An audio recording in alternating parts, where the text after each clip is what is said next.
जवाब मत देना, क्योंकि महाराज आपको पराए घर जाना है और बेटियों को पराए घर जाना है।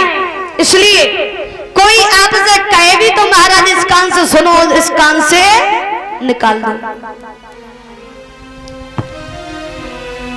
एक सेठ और सेठानी रहे महाराज, जिनकी बिटिया रहे। सेठानी ने जवाब दो महाराज, जब अपनी लाड़ों को कछु सहूर सिखाओ, कछु अकल सिखाओ, क्योंकि से पराए घर जाना है। सेठ जी ने कहा कि तुम चिंता नहीं करो, हम जिसके साथ में शादी करेंगे वे बहुत पैसा देंगे, और जो हमारी बिटिया से शादी करेगा वो सुनेगा भी। सेठानी ने कही कि महाराज देखो कोई नहीं सुनता है, अपनी जब बिटिया को थोड़ी अकल सिखाओ, क्योंकि से पराए घर जाना है। लेकिन महाराज सेठ जी ने नहीं सुनी। एक दिन महाराज सेठ जी ने जब अपनी बिटिया की शादी करी, और बिटिया की शादी महाराज जब की है, बढ़िया से महाराज बिटिया को विदा किया, और विदा करने के बाद में महाराज के अगले दिन महाराज संजय को फोन आएगा, बिटिया कहने लगी पिताजी हमें ले जाओ। सेठ जी सोचने लगे का होएगा, जो रात भर में सवेरे आएगी फोन कर दो कि हमें ले जाओ, हैं ऐसी का बात हो गई। सेठ जी बोले लाडो का होएगा, क्या हो गया। लड़की कहने लगी पिताजी तुम पानी पी रहे हो तो पानी यही आएगी पियो, खाना खा रहे हो तो यही आके खाना, लेकिन हमें ले जाओ। सेठ जी कहने लगे ऐसी का बात हो गई जो इतनी चिल्ला रही हैं। अब सेठ जी महाराज गए, जाएंगे बिटिया के ससुराल पहुंचे।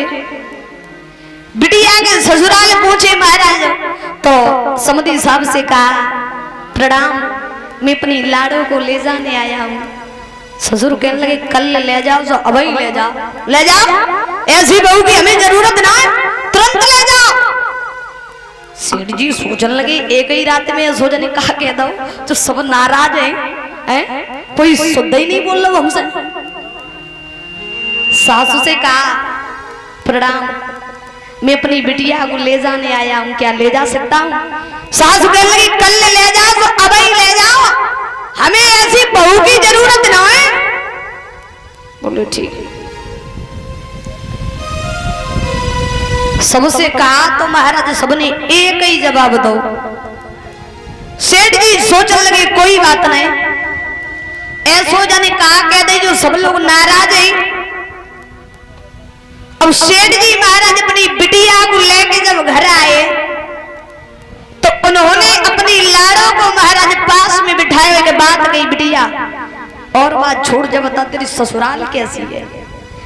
लड़की कहने लगी ससुराल की बातें कर रहे, पिताजी वो नरक है नरक।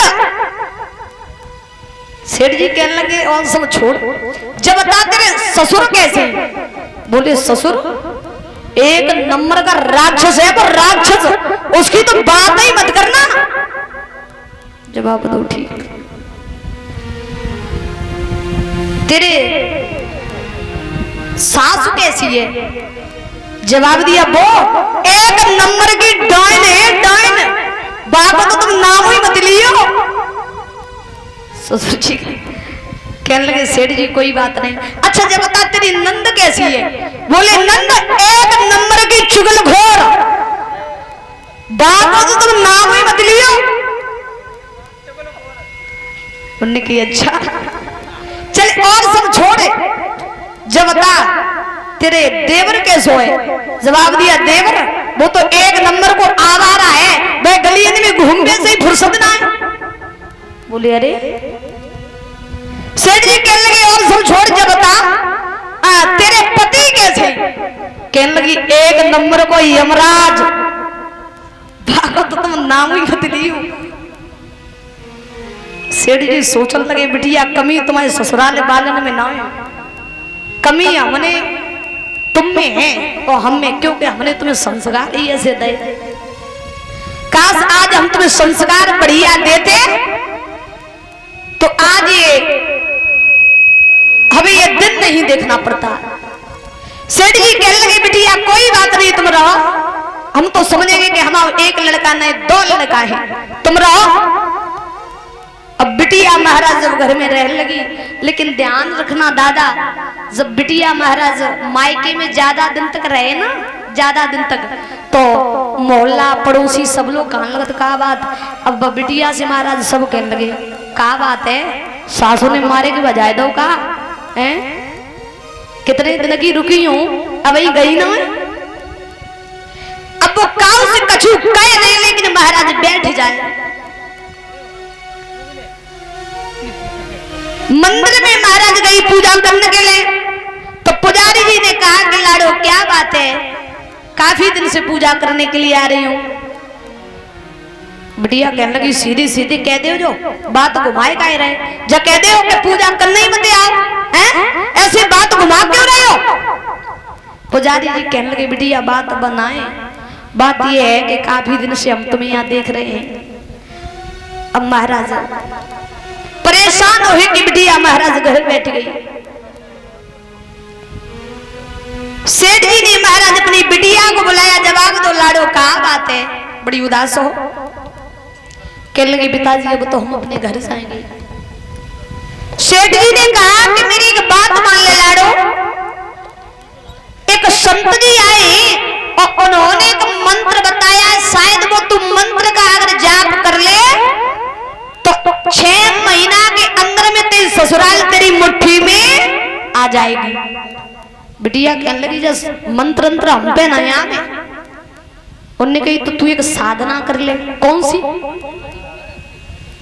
कि तो से कोई कछु कहे तो तू 6 महीना तक लौट के उन्हें कछु जवाब मत देना, और 6 महीना के अंदर में तेरी ससुराल तेरी मुट्ठी में आ जाएगी। बिटिया कहने लगी ठीक पिताजी, जाके ले तुम 6 महीना का एक साल कछु नहीं कहेंगे, बस हमारी ससुराल है हमारी मुट्ठी में आ जाए। चलो ठीक करे आओ। सेठ जी महाराज बिटिया को जाएगी छोड़े आए। अब गई महाराज घर में गई तो सासू जी के पैर छुए, कहने लगी मम्मी नमस्ते। सासू कहने लगी वाह, जब बही वाली है या दूसरी है, आज तो मत कह रही मम्मी नमस्ते हैं। अब घर को सब काम करे तो बर्तन महाराज गिर जाते। सासू ने आज नंद कहने लगी कौन है, बिल्ली है क्या? सासू ने हाथ दबा चुप रहे, जापानी वाली बिल्ली है, शांत रहे। लेकिन महाराज लौट के जवाब नहीं दो। अब शाम को महाराज पैरों दबाती जा रही, तो जब पैर दबाने लगी तो सासू कहने लगी जब बता तेरी अम्मा के 2000 पैदा मतलब जोनते ही जो पहले आई थी सो तो हमते सुद्धू नहीं बोलता थी, लेकिन आज तो तू हमारे पैर दबा रही, क्या बात है? जवाब दिया नहीं मम्मी जी मैं पहले ही वाली हूँ। और जो मम्मी जी कही एकदम सास भक्तों खुशी हुई गई, कहने लगी वाह। 1 महीना के अंदर में महाराज सास ने अपनी कमर से चाबी निकाली और बहू के हाथ में दे दी। बहू कहने लगी जाको तो हमें इंतजार ही है। तो अब जब वो रक्षाबंधन का भक्तों समय आया तो उसका भैया उसे लेने के लिए आया। जवाब दिया, सास ने कहा कि मैं अपनी बहन को ले जाने के लिए आया हूँ। सास कहने लगी देखो लला ले तो जा रहे हो, लेकिन मेरी बहू को सुबह होते ही यहाँ कर जाना। लड़का कहने को बा अभी तक तो सब न्यों कहता है कि कल ले जाओ सवाल ही ले जाओ, लेकिन अब तो जानू नहीं दे रहे हैं। अब बिटिया को लिवाए के महाराज जब चलो, सेठ जी ने महाराज जाएंगे घर पे आंगन में, बिटिया को सामने बिठाया और कहा कि बिटिया हमें जब बता लाडो अब तेरी ससुराल कैसी है? बोले बहुत बढ़िया पिताजी। कहा कि वो तेरा राक्षस ससुर कैसा है? लड़की कहने लगी पिताजी वो राक्षस नहीं है, वो मेरे ससुर हैं जो पिता का रोल निभाते हैं। जवाब दिया अच्छा, और वो तेरी डायन सासू कैसी है? कहा कि पिताजी वो डायन नहीं है, वो सास है मेरी, वो मेरी माँ है। जवाब दो अच्छा। तेरा वो आवारा देवर कैसा है? कहा कि पिताजी वो आवारा नहीं, वो मेरा छोटा भाई है। बोले अच्छा। और वो तेरी चुगलखोर नंद कैसी है? कहा कि पिताजी वो हमारी छोटी बहन है। बोले अच्छा। और सब छोड़, तेरो यमराज कैसो है? बिटिया ने कही बस हम सब कुछ सुन सकत, हमारे पति हमारे लंगड़े होए, लूड़े होए, काने होए, बहरे होए, लेकिन हमारे पति हमारे देवता हैं, उनके बारे में हम एक शब्द नहीं सुन सकत। बिटिया ने झोला उठाओ सोई चल नहीं। सेठ जी कहने लगे रुक जाओ, अबे नहीं जाओ।